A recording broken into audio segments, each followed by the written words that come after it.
it was like it was an unlicensed venue, basically. Oh, was it that one? Was it that one? Like it was it kind of in a house kind of thing, was it? Like it was a It was up a few floors and we had to come up a cargo elevator. And I remember that that was you kind of wrenched your back out that night. I It was was like, just gonna say that was the yeah, day I put my back out, wasn't it? yeah, Yeah. yeah. Yeah, So yes, yeah, I remembered. Yeah, I did. I wish I had a better excuse than bending down to pick my headphones up, but that was no, that was I bent down in a particular way and I just tweaked my back. And yeah, I remember I had to sit down for half of the set. Yeah, that's just getting old. Getting old. That's what that is. yeah, those are experience pains, right? Yeah, exactly, exactly. So yeah, I mean, I guess we're just waiting on John and our other colleague Alfred, who I'll just give you the update on him too, so that we can kind of just get straight into it Okay. when Alfred started. He started. I mean, I guess just like a promotional outfit organization, Chicago Progressive House, and Okay. so his organization is also kind of co-presenting, co-promoting the event. Um, Okay. and while there's always been a progressive house presence in Chicago, right? Like Yeah. just Yeah. it's always been a tougher market for it to like just fully thrive. Whereas like we look at a lot of other world markets, right? And it's as long as I've been in this scene here and working with John and just all of that, which it kind of totals 20 or more than 20 years at this point. Yeah. Yeah. It's always been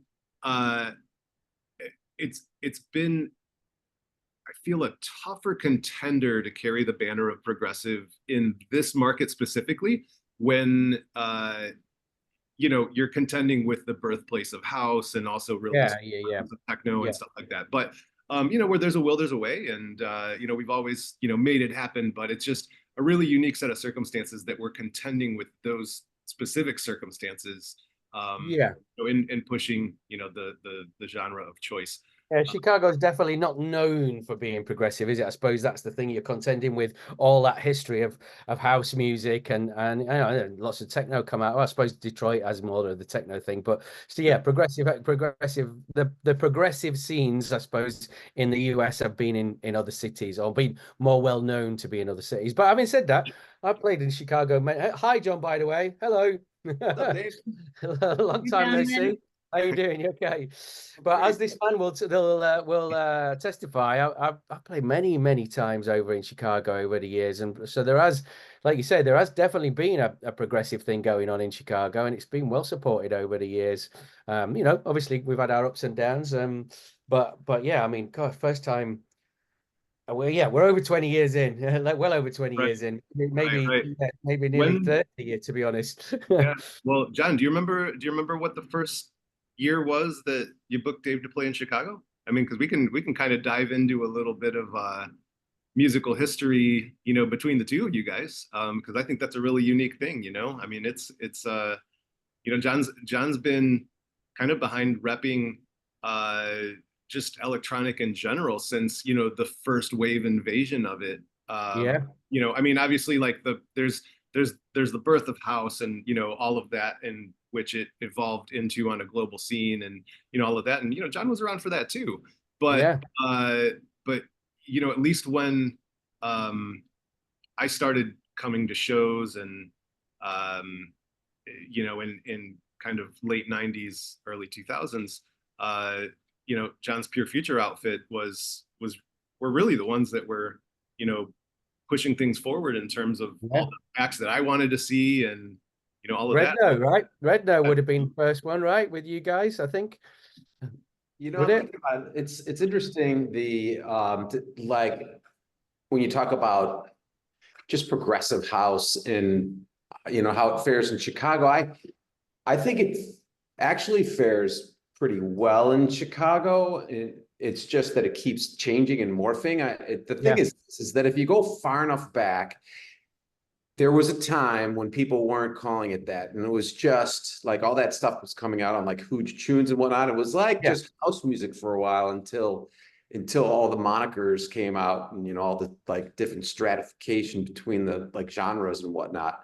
But what I think way back, I mean, when I started, I mean, this is like 1990, like when I consider, like when it really got serious, and I was opening, I was part of the team that opened Shelter nightclub.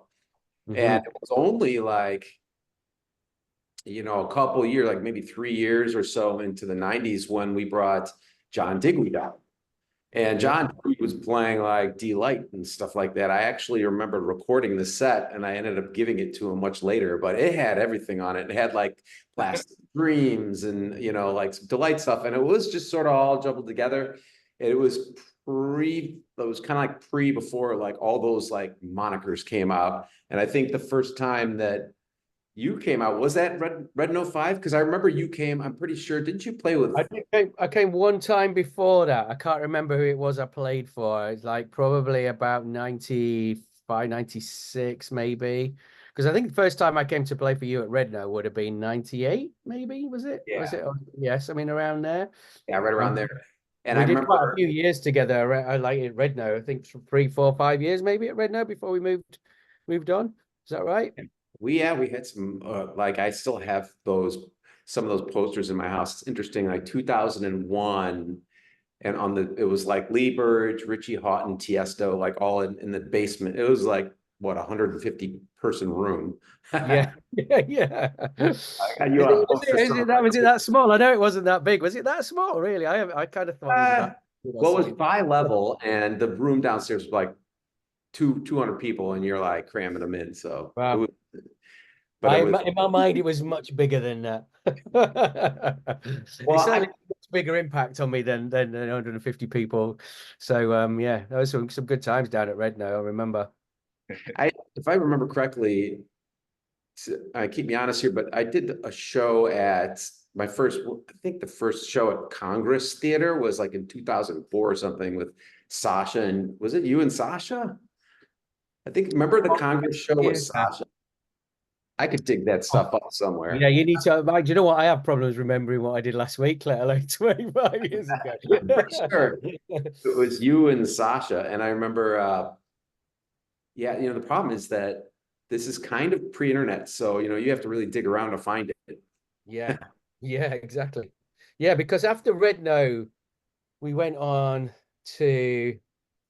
Before we went on to Vision, there was what was in between? You guys, there was the Thursdays at Transit. Those were Transit. That was it. Transit.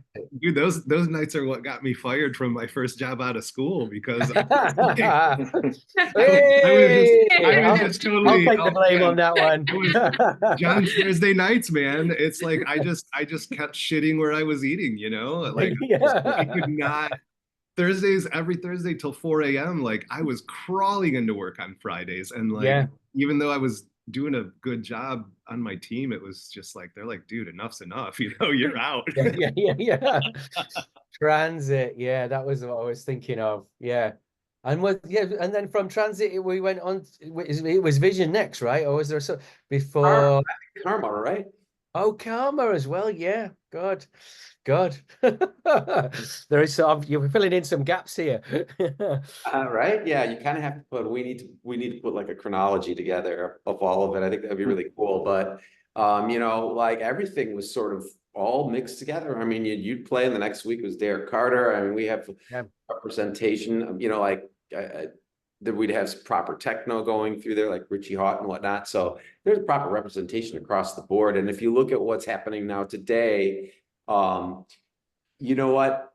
There's some brands that maybe are still like stuck in Europe, like not stuck, that's not the right word, but like haven't really crossed over here. Like, Elke Klein's got this incredible radio show, and but it's really in the domain of Europe, you know what I'm saying? Yeah. But some of these like new sounds like coming out of Afterlife and all that, which rightfully be called progressive, are actually quite big here. I mean, I'm seeing a lot of artists come through and playing this, representing this brand of music. And it's like a range of stuff really, but it's packaged up in a certain way and it feels, Yeah, been well marketed, that whole afterlife thing, hasn't it? Yeah, definitely. And of course, because the visual aspect of it is very Instagram friendly. So they've kind of blown up off the back of that, and all power to them. Yeah, I mean, I think, and also I think that the afterlife thing has really kind of like filled the EDM kind of void a little bit as well. I mean, it's not a million, it's like in between progressive and EDM, it's kind of quite direct and to the point, and there's and of course, like I say, all the visual aspects. So they've kind of just slipped in there as EDM's kind of died its death, as things do or certainly the term anyway. They've kind of just filled that void very, very well for themselves. So fair play to them. Yeah, 100%. I mean, and the interesting part is, you got to think about it this way, is that people who hear this now, and like we might hear traces and strains of music that harken back to 10, 20 years ago and beyond, that it is all brand new to kids that are going out now. They've never heard it before. They weren't around then. Some of them were even born. So this is brand new and it's fresh. And I think one of the key things that you can tie through from back then to now is just the melodic component of it, and that's definitely there in a lot of this kind of music. So it's new, you know what I'm saying? It's like, yeah, I mean, what goes around comes around. We've been around long enough now to see it go around in circular. It's the circular nature of fashion, isn't it? And there's been a lot of.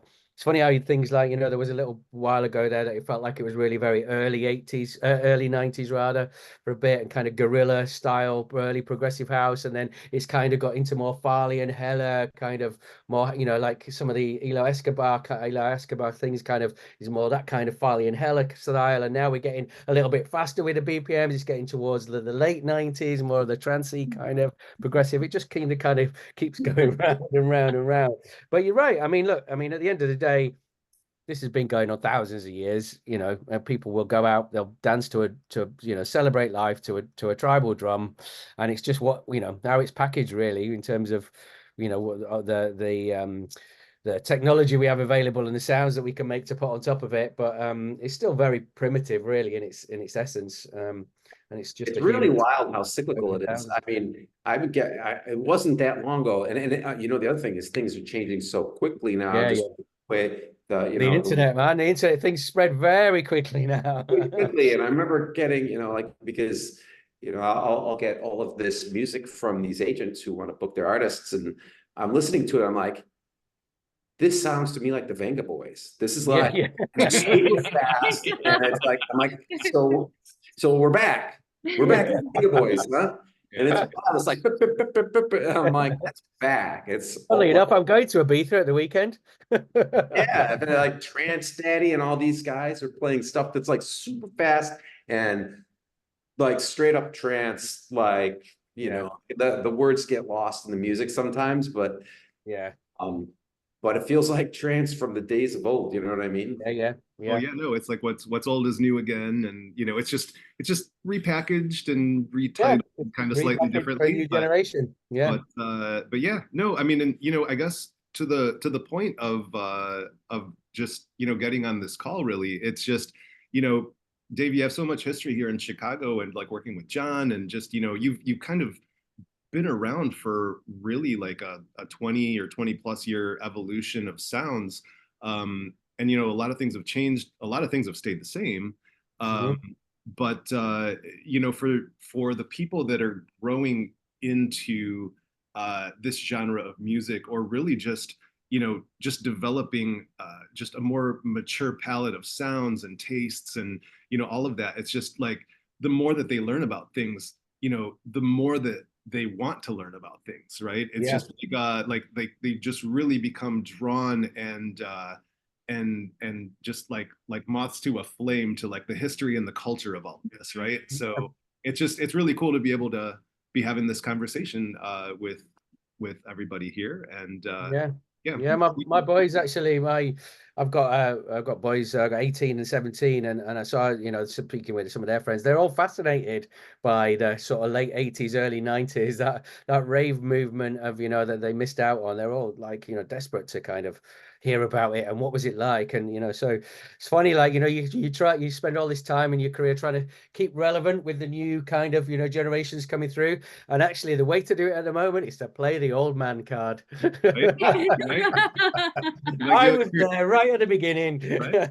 And you're inspiring kids to run off and, you know, try and make their modern day duplication of it, except with like putting Yeah. it on TikTok now, right? So Yeah, for sure. Yeah. But it's interesting to see the difference of how they go about things and how they digest things, and you know, what they're into. But yeah, but yeah, I mean, you're right. I've been around for a long time. It was 87. I really started in the music industry. I've been DJing for a few years before that as well.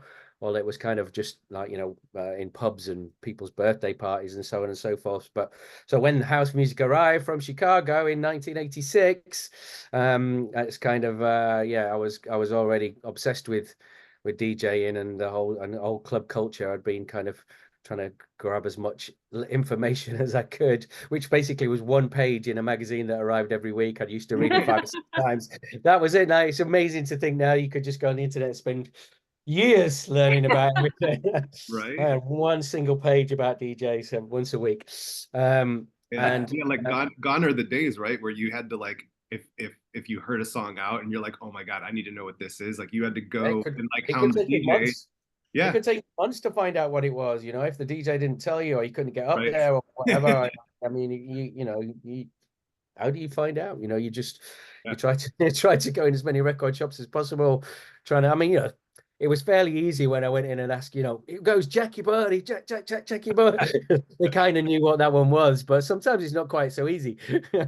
Yeah. Oh yeah. Um, It's like that scene in Human Traffic, you know, in the yeah, record. exactly. In the record store, yeah, it goes. Well, you know what? The vinyl's kind of making a little bit of a comeback, you know, which is cool. We do a bunch of events with gramophone records, like their pop-up parties, and Oh, I went to see them actually. I was last time I was over in Chicago about just over a year ago. I came over to do somebody's wedding actually.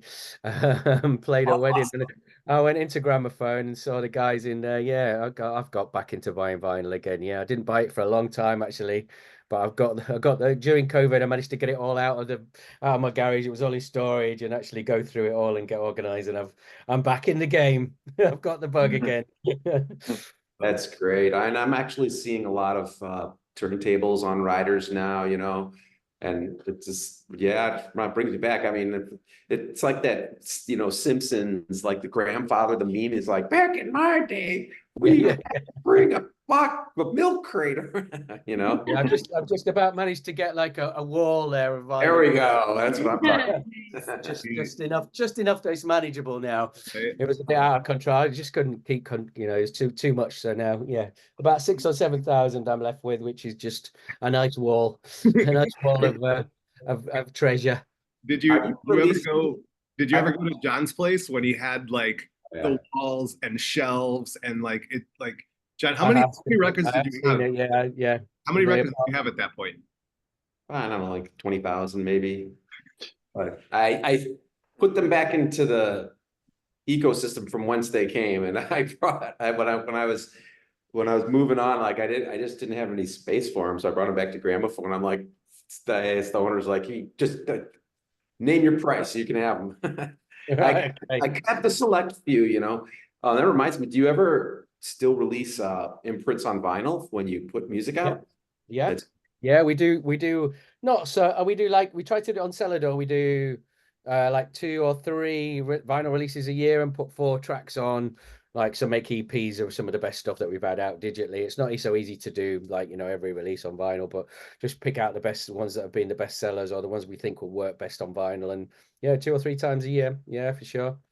And the Balance album that I just did as well, we had that on vinyl. Yeah, I tried to, yeah, because like I said, I'm kind of back into collecting again. So I kind of, it's you know, and yeah, having that physical, tactile kind of relationship, emotional. It's a really emotional relationship that you just don't have with MP3s. You know, it's just a very different, very soulless. I can, you know, I always say to people, like, if somebody came to into my office, you know, they like see the shelves and they could have a flick through, and you know, every record holds a memory, and oh, I remember this one.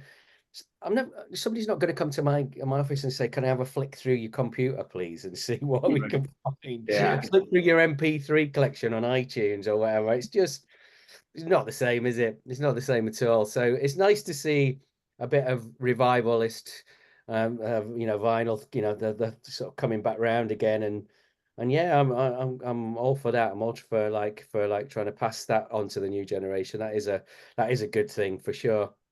Yeah, 100%. I think RJ, we got to go flick through his collection when we're out there. All right. Yeah, you're quite welcome. Yeah, come and have a flick through. Same for books and everything. You know, that was kind of when you used to go to people's houses. If you're going to some party, Yeah. you know, you could have a little flick through. They have it all on display on a shelf, right? So it was like, you know, it's there open for everybody, and you know, you could learn so much about somebody from what they've got in their collection. Totally. Totally. But Just had that same conversation with somebody just the other day, and yeah, it was somebody younger, right? That hasn't been around for, you know, most of the time period in which like physical medium for music has been a thing, you know. And it's just, man, you just like, I think back to just growing up as a kid and, you know, just having records in the house. And I remember my first cassette tape, which was the Back to the Future soundtrack, by the way. It was awesome. me and Huey Lewis in the News, we have a very special. yeah, not a bad start. And you know, and but to your point, right? Like you could like if somebody let you have a flip through their music selection, Yeah, that's an intimate thing. And like sometimes you don't want to share your music with people or let them know what, you know, that really does it for you or whatever. But like if you got that insight into somebody, you got to know somebody on a whole new level, which is just not possible with like flipping through somebody's Spotify, right? yeah, absolutely. Yeah, that was exactly my point. There's just having a look through somebody's Spotify playlist. Well, first of all, you can go do that. Like most of them are public anyway. You can go do that anywhere. But yeah, go to somebody's. I never even asked. I just went straight into the record collection. If it's there on display, it's there forever, guys. Right. You know, it's interesting. Frankie Knuckles has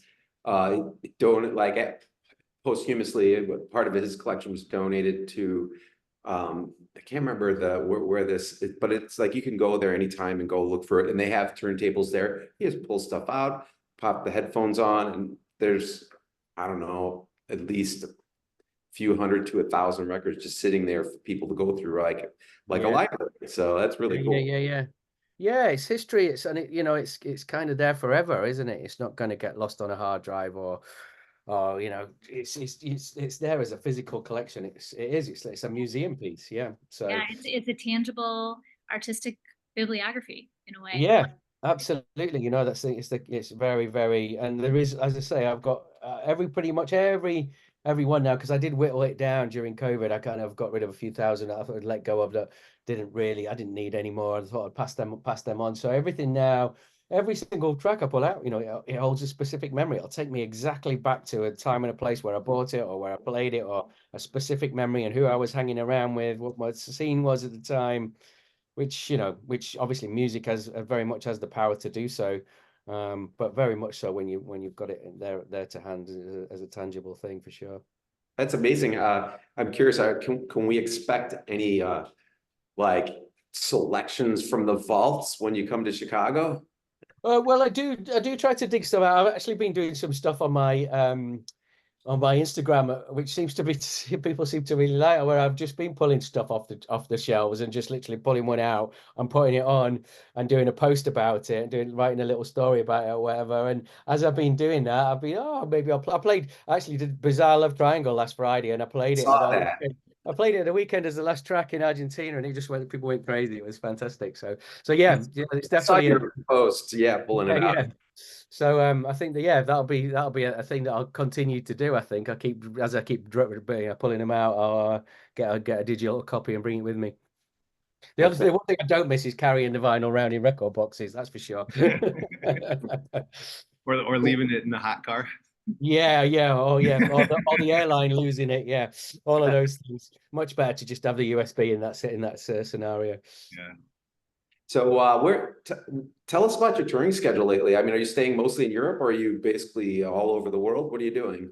Been all over, yeah. So I was in Australia, Mexico, Mexico, then came back for a few weeks. I did a few things in the UK. I just was in Argentina last weekend. Where was I before that? London the weekend before that. I was in Ireland the weekend before that. It's been Wow. busy, yeah. And then I'm going to Ibiza this weekend. Then I'm coming to you guys, and I've got a few festivals in the UK. It's actually been really busy since we put the album out. I took a couple of months off at the beginning of the year when we were making the Balance album, just because it's very difficult to kind of work all week in the studio, then be away at the weekend. And, I've got family now and everything as well. And they're running a label, and it's very hard to juggle all of it. So kind of have to pick and choose a bit more. You guys crushed that, by the way. Yeah. Thank you very much. Yeah, Thank this you. album was Really like, good. it's probably the best Balance compilation that I've heard in years. Thank you. Thank you. You guys crushed that. I appreciate that. Yeah, we spent a long time doing it. Like these projects is not like just doing a mix that you just put out on a digital platform. It's kind of, you spend ages crafting it and making sure if it's going to be, again, like we were talking about, something that stands the test of time, where you've got a physical copy that people, I mean, I have people come and tell me, oh, I listened to your Global Underground, Buenos Aires or wherever it was, or Cape Town last week. I still love it. And that's when you feel like, yeah, that's 20 odd years ago now, man. So I'm really glad that I put all that time and effort in, so it would sound timeless, that people could still listen to it all these years later and still have that attachment to it. So yeah, that album, yeah, it took us a good few. Well, first of all, getting all the music now, because there's so much music available. That takes months to wade through everything that you get sent, and then eventually, license it all and sign it all, and then before you even get into the studio. So it's a long old process, but yeah, it's nice to hear things like that. It makes you feel like, oh, I'm glad I spent all that time on it and didn't go unnoticed. That's really great, though. I mean, I'm glad they put a new Balance one up. So was Balance? I'm trying to remember. Was that originally Jimmy Van M? He did one very early on, yeah. Some of the early ones.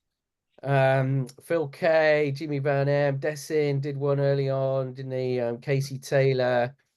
It's an Australian brand. It's out of Melbourne. So Sean Quinn and Casey and Papa and all those guys did it, some of the early ones.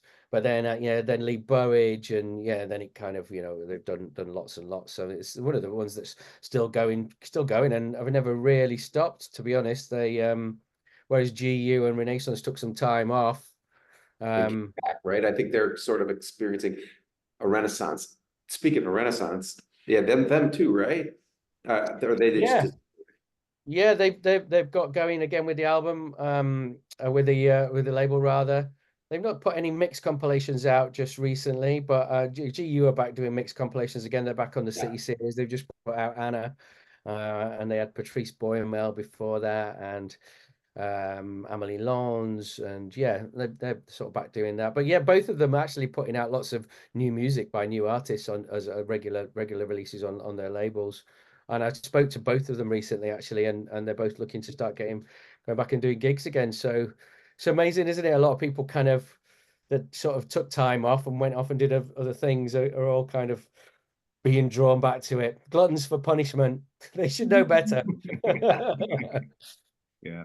Well, time kind of also helps you put just life into perspective, right? It helps you. Yeah, I think that did. I think COVID did that for a lot of people. It made them just think, actually, let's go back to maybe doing what I really like doing, even though there might not be tons of money in it, or certainly not as much money in it as there used to be, probably. But yeah, that's what I really enjoyed, and maybe life's, yeah, as you say, putting things into perspective, trying to, as long as you're kind of, it's about being happy, isn't it? And that isn't always about just earning the most money.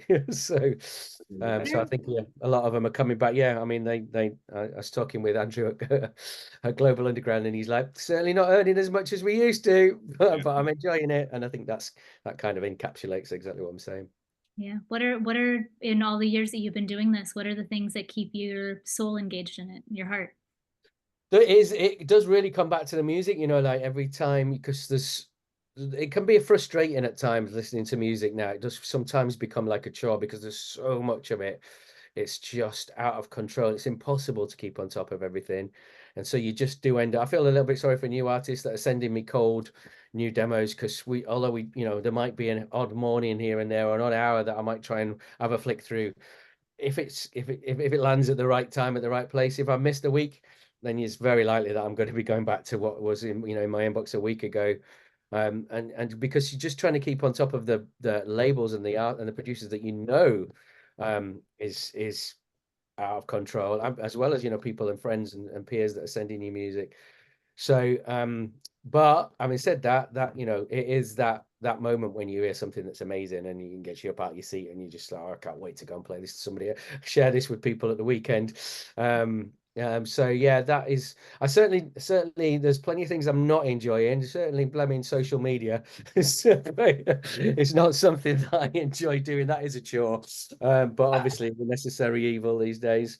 In fact, I spend more time jumping through hoops and ticking boxes for all the extracurricular stuff you need to do as an artist now than I do listening to music, which is really frustrating at times. But yeah, so in terms of what actually keeps me going, it is those times when you're listening through to a load of great music one day and sticking that on your USB and looking forward to going out and playing it at the weekend.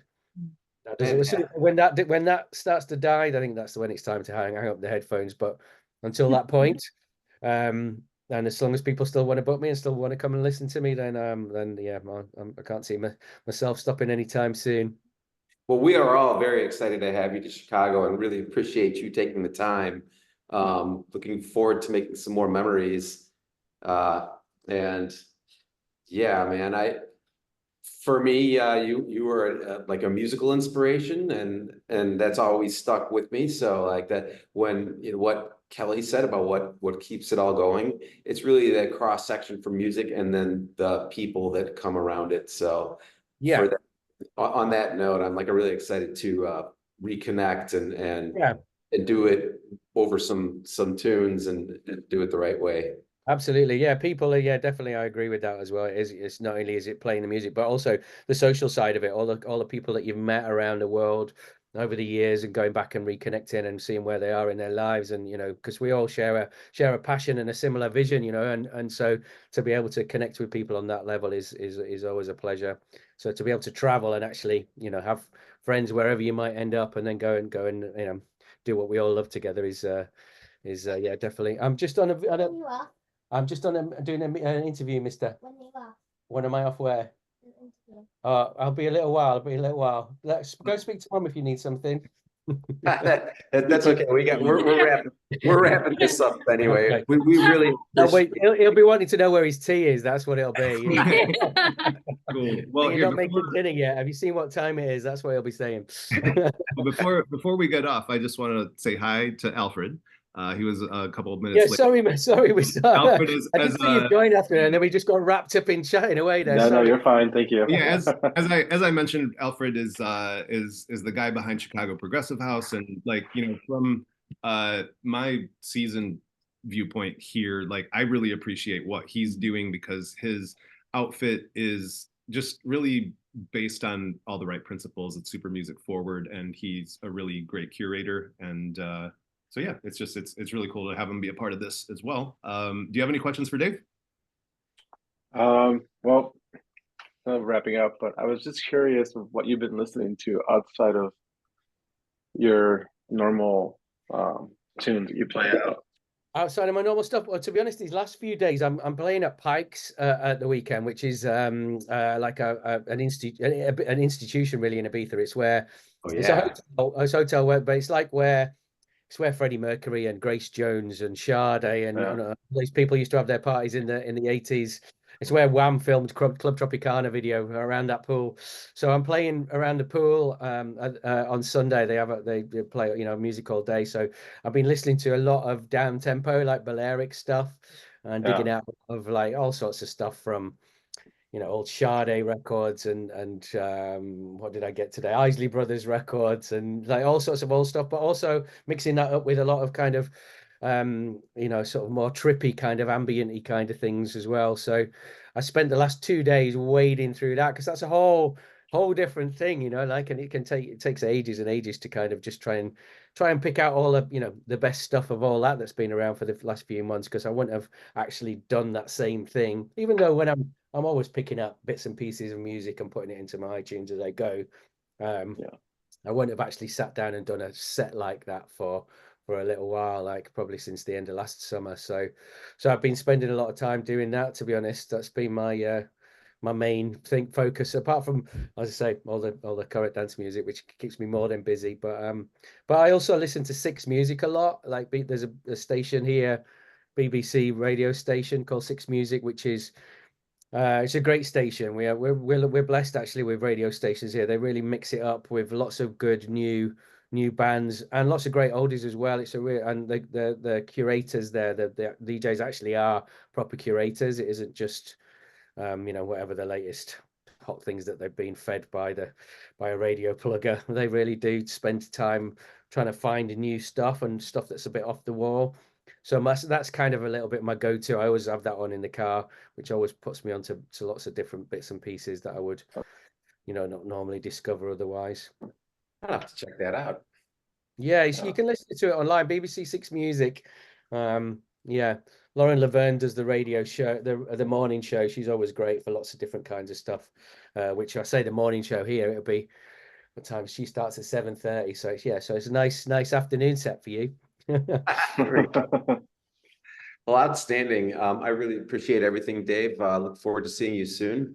Very much so, mate. Yeah, good reconnecting, and look forward to seeing you. And getting on the Thursday, so we'll have a chance to hang out a bit as well. It'd be great. Yeah, I'd like that.